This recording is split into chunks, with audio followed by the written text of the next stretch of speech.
Hello everyone, আসসালামু আলাইকুম। কেমন আছেন সবাই? আশা করি ভালো আছেন।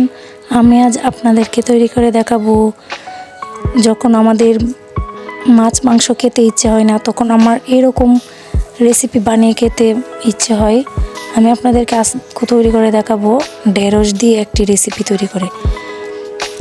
আমি প্রথমে এই ঢেঁড়স রান্না করার জন্য একটি কড়াইয়ে কিছু তেল নিয়ে নিয়েছি, 2 কাপ পরিমাণ তেল নিয়েছি। আমি এখন এই তেলের মধ্যে পেঁয়াজ কুচি দিয়ে নেব। আমি এখানে পেঁয়াজ কুচি করে নিয়েছি, একটা পেঁয়াজ কুচি করে নিয়েছি। এখন পেঁয়াজটাকে ভালো করে ভেজে নেব একটু। আমার পেঁয়াজ ভাজা হয়ে গেলে আমি এর মধ্যে একটু পানি দিয়ে নেব।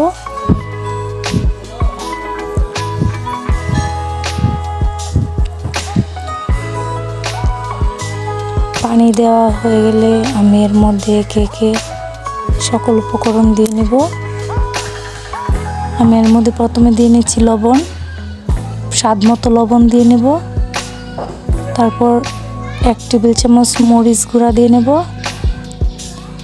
1 টেবিল চামচ, এবং হলুদ গুঁড়ো দিয়ে নেব 1/2 চা চামচ, আর ধনিয়া গুঁড়ো দিয়ে নেব 1 চা চামচ। ধনিয়া গুঁড়ো দেওয়া হয়ে গেলে এর মধ্যে আমি দিয়ে নেব, ভালো করে একটু নেড়ে নেব, মিশিয়ে নেব। এখন আমি এর মধ্যে দিয়ে নেব, আমি কিছু রসুনকে ছেঁচে নিয়েছি। পেস্ট হবে না, মানে পেস্টের থেকে একটু আস্তে আস্তে থাকবে। এখন আমি শুটকি দিয়ে নেব। আমি এখানে 3-4টা শুটকি দিয়ে নিচ্ছি এবং 4 পিস কাঁচামরিচ দিয়ে নিয়েছি। নিয়ে এটাকে ভালো করে কষিয়ে, ভালো করে আপনার কষানোর মধ্যেই তরকারির মজা হয়। ভালো করে কষিয়ে নিব।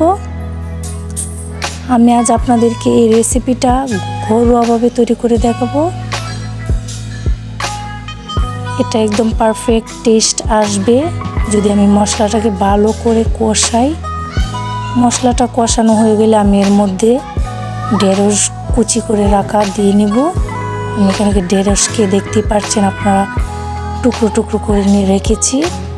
আমি এর মধ্যে একটু পানি দিয়ে নেব, যতক্ষণ না এটা কষানোর জন্য একটু পানির প্রয়োজন হয়। আমি এটাকে এখন কষিয়ে নেব, ঢাকনা দিয়ে ঢেকে একটু কষিয়ে নেব।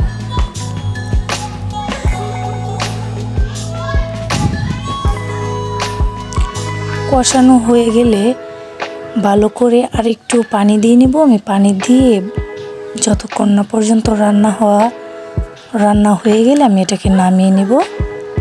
নামিয়ে নিয়ে পরিবেশন করলেই দেখবেন আপনাদের বাসার সবাই এই রেসিপিটা খেয়ে আপনার প্রশংসা করবে। এই রেসিপিটা আমি আমার মায়ের কাছ থেকে শিখেছি। আমি বাসায় অনেকবার ট্রাই করেছি, আমার কাছে অনেক স্বাদ লেগেছে, তাই আমি আপনাদের কাছে এই রেসিপিটা শেয়ার করছি। আপনারা যদি ঘরোয়াভাবে এই রেসিপিটা তৈরি করে সবাইকে পরিবেশন করেন, আপনাদের টেবিলের মধ্যে যদি পরিবেশন করেন, দেখবেন এই তরকারির প্রশংসা তারা না করে পারবেই না। তরকারিটা দেখতে যতটা সুন্দর, তার চেয়ে বেশি মজা লাগে যদি আপনার এই রেসিপিটা বানিয়ে খান তখন।